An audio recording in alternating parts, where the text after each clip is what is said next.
বাংলাদেশের যা পরিস্থিতি, তাতে করে এই দেশটাকে শান্ত করতে যথাসম্ভব ব্যবস্থা নেওয়া হোক। আপনি নিশ্চয়ই জানেন যে বিভিন্ন মহল থেকে দাবি উঠছে যে ভারত শান্তি সেনা পাঠাক, কারণ যেভাবে হিন্দুদের ওপর আক্রমণের ঘটনা দিনকে দিন বৃদ্ধি পাচ্ছে। প্রশ্নটা এখানে, ভারত যদি শান্তি সেনা পাঠায় তাহলে বাংলাদেশি সেনাদের পিছু হতে কতটা সময় লাগতে পারে বলে আপনি মনে করেন? আমি একটু সংশোধন করে দিই।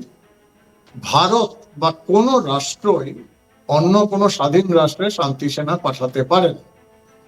ইউএন রেজলিউশন অনুযায়ী ইউনাইটেড নেশন বা রাষ্ট্রসংঘ তারাই একমাত্র অধিকারী কোন রাষ্ট্রে শান্তি সেনা পাঠানোর জন্য। বাট কিন্তু ওই রাষ্ট্র থেকে সেই অনুমতি বা রিকোয়েস্ট আসতে হবে, আবেদন আসতে হবে রাষ্ট্রসংঘের কাছে যে আমরা আমাদের অভ্যন্তরীণ যে আইন শৃঙ্খলা বলো, মানবাধিকার বলো, হোয়াটএভার, সেগুলোকে আমরা কন্ট্রোল করতে পারছি না, বা আমরা একটা গণতান্ত্রিক প্রক্রিয়ার মধ্যে দিয়ে যেতে চাই, সেটা আমাদের পক্ষে আজকের পরিকাঠামোতে সম্ভব হচ্ছে না। সেজন্য তারা যদি আবেদন করে রাষ্ট্রসংঘের কাছে যে রাষ্ট্রসংঘ বা ইউনাইটেড নেশন আপনারা আপনাদের শান্তি সেনা পাঠান, যেটাকে আমরা ইউএন পিস কিপিং ফোর্স বলি, তাহলে কিন্তু রাষ্ট্রসংঘ সেখানে, রাষ্ট্রসংঘের যে সিকিউরিটি কাউন্সিলে একটা মিটিং হয়, ডিসকাশন হয়, সেখানে সহমতি সম্মতক্রমে তারা রাষ্ট্রসেনা ওখানে শান্তি সেনা পাঠাতে পারে না। ভারতবর্ষ কিন্তু সরাসরি সেখানে বাংলাদেশে কোন রকম শান্তি সেনা পাঠাতে পারে না। এক। দু নম্বর, যদি ইউনাইটেড পিস কিপিং ফোর্স যদি বাংলাদেশে আসে, সেখানে বাংলাদেশের ফৌজের পিছু হটার ব্যাপারটা আসছে না। কারণ এটা আমি আপনাকে একটু উদাহরণ দিয়ে বোঝাই যে ধরুন আজকে পশ্চিমবঙ্গে যখন নির্বাচন হয়, সেই নির্বাচনের সময় আপনারা দেখেছেন যে সেন্ট্রাল ফোর্সেস আসে। তার মানে এই নয় যে ওয়েস্ট বেঙ্গল যে স্টেট পুলিশ তাকে ছুটিতে পাঠিয়ে দেওয়া হয় বা তাকে অন্য কোনো রাজ্যে পাঠিয়ে দেওয়া হয়, তা নয়। একটা ক্লোজ কোঅর্ডিনেশনে সেন্ট্রাল পুলিশ বা প্যারামিলিটারি পুলিশ এবং স্টেট পুলিশ তারা নির্বাচন কমিশনের আন্ডারে কাজ করে। গণতান্ত্রিক পদ্ধতিতে, গণতান্ত্রিক প্রক্রিয়া, নির্বাচন যাতে সুসংহতভাবে ভালোভাবে হয় সেটা সুসম্পন্ন করার দায়িত্ব নেয়। এখানে কিন্তু বাংলাদেশ ফৌজ, বাংলাদেশ আর্মি বা যে রাষ্ট্রেরই লোক আসুক, এবং জেনারেলি শান্তি সেনায় কিন্তু সাধারণত 2 বা তার থেকে বেশি রাষ্ট্রের সেনারা আসেন, এবং সেটা পুরোপুরি কন্ট্রোল করে কিন্তু ইউনাইটেড নেশন। তো এটা একটা টেকনিক্যাল ব্যাপার। আর যদি এইরকম প্রশ্ন আসলো যে ভারত এবং বাংলাদেশ বা বাংলাদেশ এবং ভারতের মধ্যে একটা সংঘর্ষের পরিস্থিতি তৈরি হলো, যেটা কনভেনশনাল যুদ্ধের একটা প্রথামাফিক যুদ্ধের রূপ নেয়, সেখানে কিন্তু এটা বলতে কোনো দ্বিধা নেই যে বাংলাদেশের বেশি সময় লাগবে না। আপনি যদি ওই ঠিক ক্রিকেটের উদাহরণ, বাংলাদেশ ক্রিকেট টিম এবং ভারতীয় ক্রিকেট টিমের মধ্যে যে পার্থক্য, তার থেকেও বোধহয় সম্ভবত অনেকটা বেশি পার্থক্য রয়েছে ভারতের সেনাবাহিনী বা সেনার শক্তি এবং বাংলাদেশের সেনার শক্তি। সারা বিশ্বের 137টা দেশের যে মিলিটারি পাওয়ারের যে আমরা কম্পারিজন করি, যে ইতিহাস রয়েছে, তাতে ভারতের স্থান চতুর্থ। আমেরিকা, রাশিয়া, চীনের পরই ভারতের স্থান।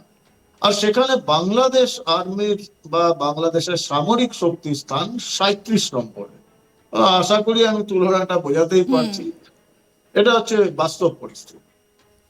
কিন্তু আমি একটু আপনার কাছ থেকে জানতে চাইবো, এই যে আমরা রাশিয়া ইউক্রেন যুদ্ধটা দেখছি, তো যে কিভাবে রাশিয়া এবং ইউক্রেন, প্রথম দিকে মনে করা হয়েছিল যে ইউক্রেন হয়তো খুব বেশি দিন যুদ্ধটা চালাতে পারবে না, কিন্তু দেখা যাচ্ছে যে ইউক্রেন কিন্তু এখনো পর্যন্ত প্রতিহত করে যাচ্ছে এবং যুদ্ধটা চালাচ্ছে।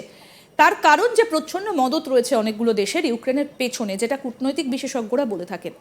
যদি সত্যি সত্যি বাংলাদেশে এরকম একটা পরিস্থিতি হয়, তাহলে কি এই একই রকম পরিস্থিতি আমরা দেখতে পাবো, নাকি বাংলাদেশ পিছু হটবে? আপনার কি মনে হয়?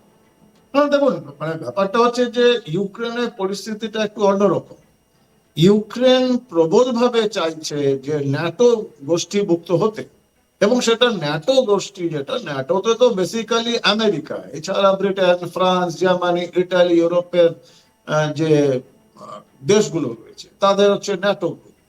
এবং সেটা ইউক্রেন চাইছে, এবং ইউক্রেন তো যে লেটেস্ট ডেভেলপমেন্ট অনুযায়ী যে রাষ্ট্রপ্রধান জেলেনস্কি তো বলছে যে রাশিয়া যে জায়গাগুলো চাইছে সেটা আমরা ছেড়ে দিতে রাজি আছি, যদি আমাদের ন্যাটো গোষ্ঠীভুক্ত হতে দেওয়ার অনুমতি দেওয়া যায়।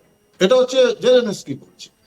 কিন্তু এখানে পরিস্থিতিটা অন্যরকম, কারণ পৃথিবীতে তো এখন আর ওয়ারশ, যেটা ন্যাটোর সঙ্গে কাউন্টার হতো ওয়ারশ প্যাক্টে যে রাশিয়া এবং তার নেতৃত্বাধীন পূর্ব ইউরোপের যে কমিউনিস্ট কান্ট্রি গুলো ছিল, এখন রাশিয়া নিজেই দ্বিধা বিভক্ত, ওয়ারশ গ্রুপের কোনো অস্তিত্ব নেই।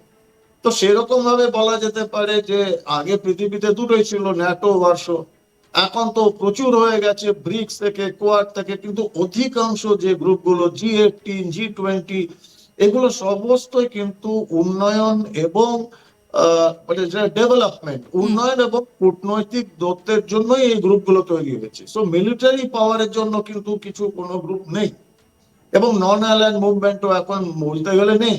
সো বাংলাদেশের পক্ষে এরকম একটা গ্রুপের সহায়তা পাওয়া অসম্ভব, কারণ সেরকম কোনো গ্রুপের অস্তিত্ব নেই। এবং আমার মনে হয় না যে ন্যাটো এত বড় ভুল করবে, ন্যাটো এটা করবেও না, কারণ নর্থ আটলান্টিক ট্রিটি এবং বাংলাদেশের সঙ্গে আটলান্টিকের কোনো সম্পর্ক নেই আটলান্টিক ওশানে।